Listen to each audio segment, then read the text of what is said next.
We spent 30 days traveling by trains, bikes, and cars when friends were willing. Now this isn't a love letter necessarily to the train, but it might be close.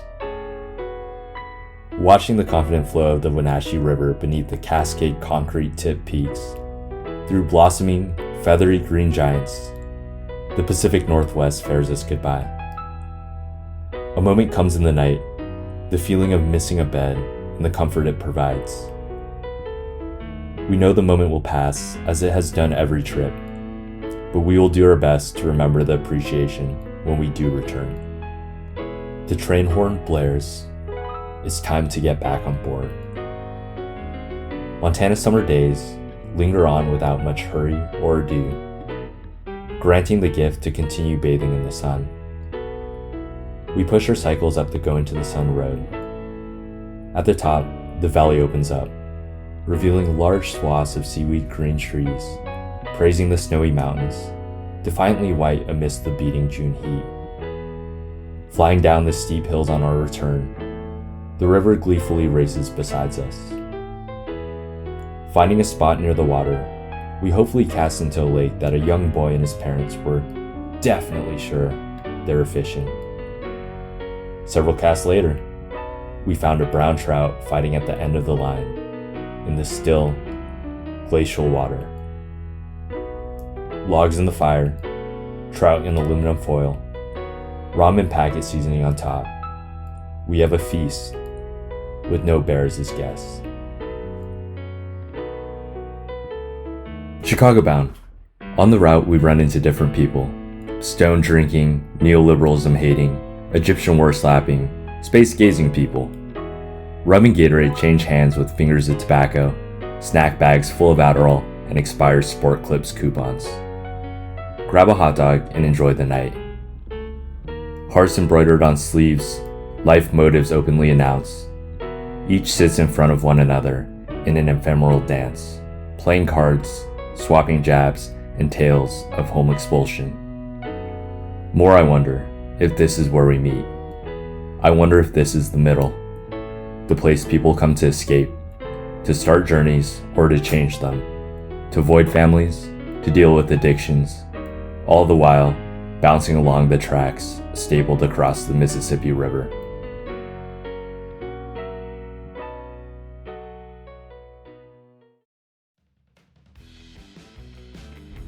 Jumping cue balls into pockets, with the man creating blues in the opposing corner.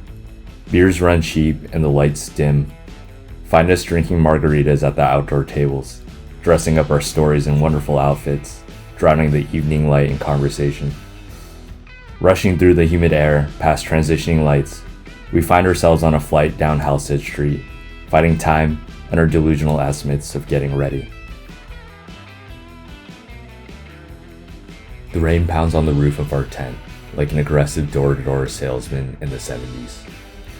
It's hard to look forward to this next bike ride. 60 miles off of Toronto, we start by prepping in the laundry room of the campground we've stashed ourselves away in. Thin raincoats, thinner grocery bags on the saddle, and the thinnest layer of optimism is donned as we go into what Joe called definitely rideable conditions. Waterlogged tennis shoes end up becoming micro jacuzzis to be pedaled down the Grimsby trailways. Scanning the parking lots of Mississauga, Tim's Cafe with its red sign feels effervescent against the dreary backdrop. 2 tall hot coffees, Tim Biebs, and using the air dryer blowing on my butt raises our spirits. A man chuckling in the corner tells us how he couldn't find a Tim Hortons in Arizona and had to settle for Starbucks. After buying a coffee, hot chocolate, and bottled water, they wanted to charge me $12, 12 American dollars. I told them, hey, I'm just trying to buy coffee here, not the whole store. Blitzing Cuyahoga's gravel roads through the night, trees seem to begin towering menacingly over us. However, meaningful conversations keep the fear down. That's until we hear ghastly, high-pitched screams coming from underneath an upcoming bridge. A gaggle of girls appear out of nowhere, their laughter chasing after us. The first horseman. Tunnels that look right out of Spirited Away force our pass through their valleys. A black cat blitzes across the road in front of us. Twangs in the bushes off the trail sound out as though they were archers in a Greek war. A large man, shirtless and without lights, materializes in front of us on a bridge, completing the horseman of, "Let's get the heck out of here." The rain begins tumbling down with pace. A roaring stampede through the thick crowned trees leaves us in a familiar state. Somehow though, this time it's without misery. Barely light out. I'm up. A dream showed us catching fish with a white bait. Somehow, that thought makes getting up easy. The breeze cools us down from the dominating East Coast summer heat while we let ourselves be. The prophecy ends up being true. However, the fish are much smaller than those swimming in my dreams. It's hot, no doubt, maneuvering across tall naval bridges and windy expressways. Norfolk's neighborhoods turn from black to white and continue on in turns, like a game of chess. Visions of a diner keep spirits high. Fried chicken and waffles, cheap Bloody Marys, unlimited coffee. Diners have always been relaxing to me. There's no sense of time in the diner. Simple conversation, straightforward food, nothing to fuss about. Roads with no shoulders provide us with an authentic cycling experience. Bike lanes come as rarely as shooting stars on a Manhattan night. I'm convinced drivers in Virginia don't have a brake. They have 2 gas pedals. No fear or concerns for oncoming drivers. Cars would pass with no buffer for mistake. A gamble that involuntarily puts others at the table. Perhaps they were in a rush to get home, to get comfortable and ready for dinner. Perhaps the gamble was all worth it. Glacier freeze takes the edge off. Rods cast off in time for sunset, we see dazzling displays of East Coast fish. Fish that look like dancing, flashing ribbons. Fish with sharp stripes as if they were in the zoo. Giant brown flatfish that look like they had been woken up from their prehistoric slumber. Schools come to the shore with an excitement like the end of the year. The ocean affords us a few more fish. A flounder, a stingray, and a mullet, before sending us on our way with flashes of ribbonfish shimmering in the waning light.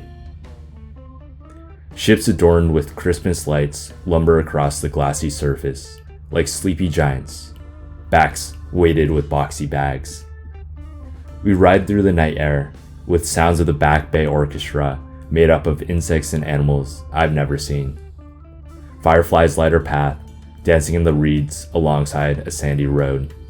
Quietly, in near darkness, a blood moon rises. The chorus raises to a nearly unbelievable volume, making it difficult to calmly push our bikes through thick sandy stretches. Ribbonfish slices are tenderly roasted over a roaring flame, marinating in kikkoman and spice powder.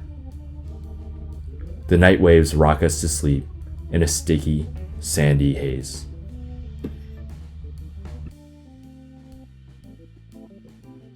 How did you get here? The US Border Patrol demands of us as we sit on the US side of the border. Same as you, idiot, I want to say. We cross into Ontario. It feels at moments in the glazing sun that we've actually arrived in France. The countryside is calm and welcoming, deciding to splash rain only in good humor. A 4-hour ride turns into 7 as the darkness looms.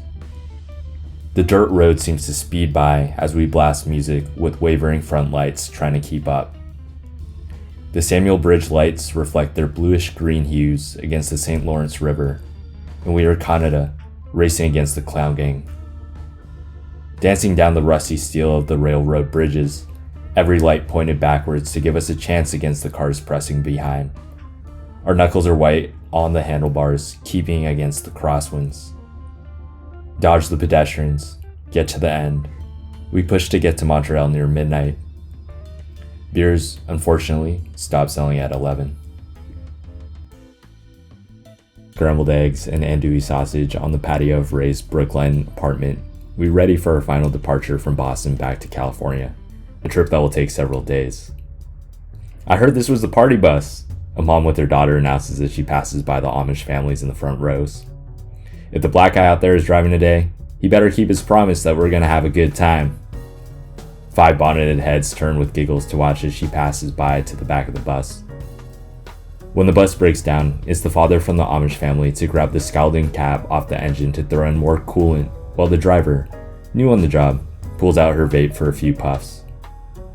Reminds me of my sawmill, just way bigger, he says with a note of admiration for the bus's engine.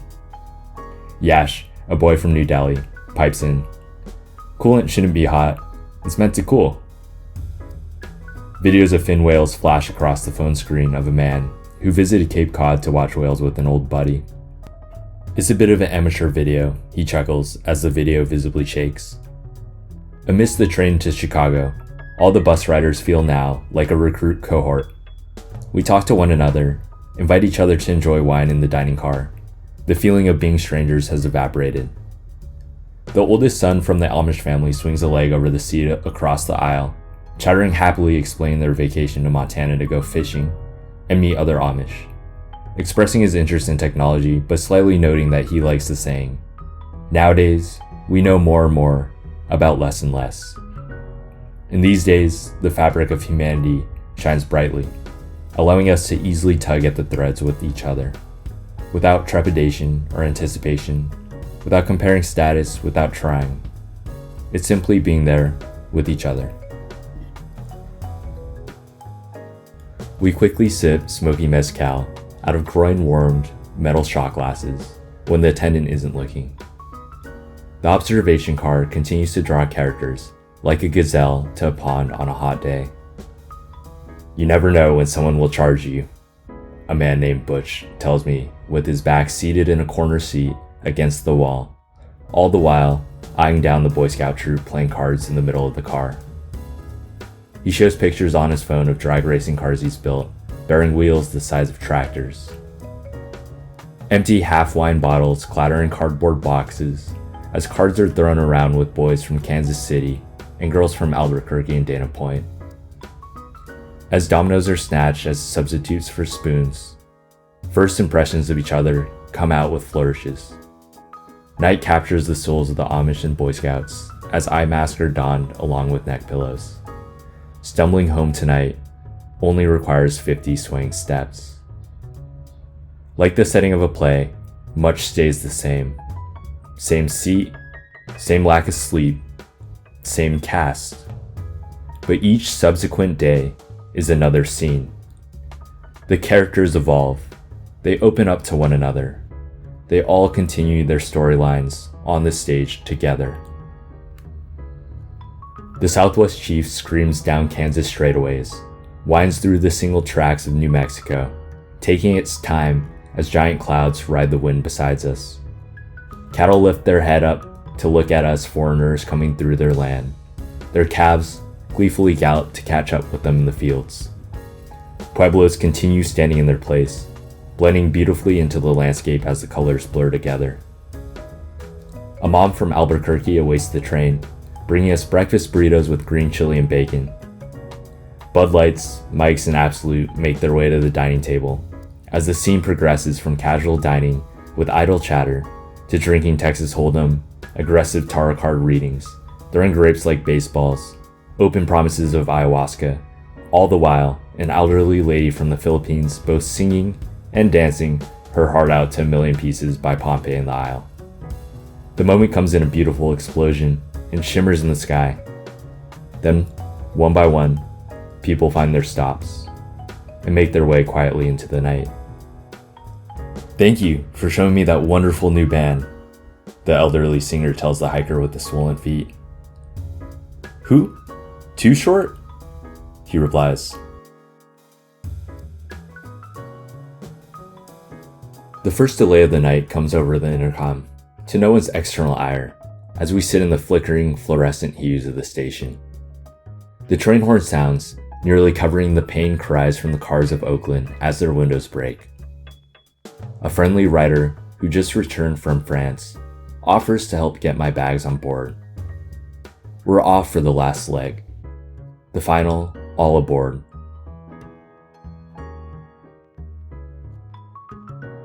A couple from Kauai and Yakima talk about being older parents with their only daughter in USF. They had a luau. Everything looked how it was supposed to. But the taste? No, it didn't taste right at all. The rice was twice as long as it should have been, the husband says, as behind us, a girl from North Dakota recounts her story of being raped. A woman and man with shaved heads try to wrangle more kids in duffel bags than they have hands for. Other trained people lend extra palms to the effort. The man has no sight, with his hand on another passenger's shoulder to guide. Carrying a 6-foot PVC pipe on his back, capped at each end. Shouting and arguing, the community eventually gets on board. The conductor asks a couple boys to move seats so the family can sit together. When a boy moves, the man unsheaths his flute from his back and says, "I will now play you a song of gratitude, young man, for providing us with your seat." As he plays, an elderly woman has her phone out. "I wish he would play again. I would definitely sing along if he did." An elderly man with a huge smile and pot belly wears a hat that says Primo. "It's my trail name," he proudly says. "It's also where I ski." As one man readies to leave the train, another passenger stands up in his path. She questions him. "John Wilkerson? Did you say your name was John Wilkerson? My friend married a John Wilkerson who ran off with the Hells Angels 10 years ago, leaving her high and dry. Did you say you were from Tulare?" Eventually, we all stand up as Seattle is called through the intercom. We make our way to the exit after saying goodbyes. The attendant holds the door of Union Station open. The interior looks the same as it did 30 days ago, but now it holds a great deal of nostalgia. With a final blast of its horn, the train rumbles into the distance as we all slink into the dusky streets of Seattle's International District. What a month. I'm trying to have a good time. Yeah, oh yeah, I'm trying to have a good time. Hey. I know it's been a long time.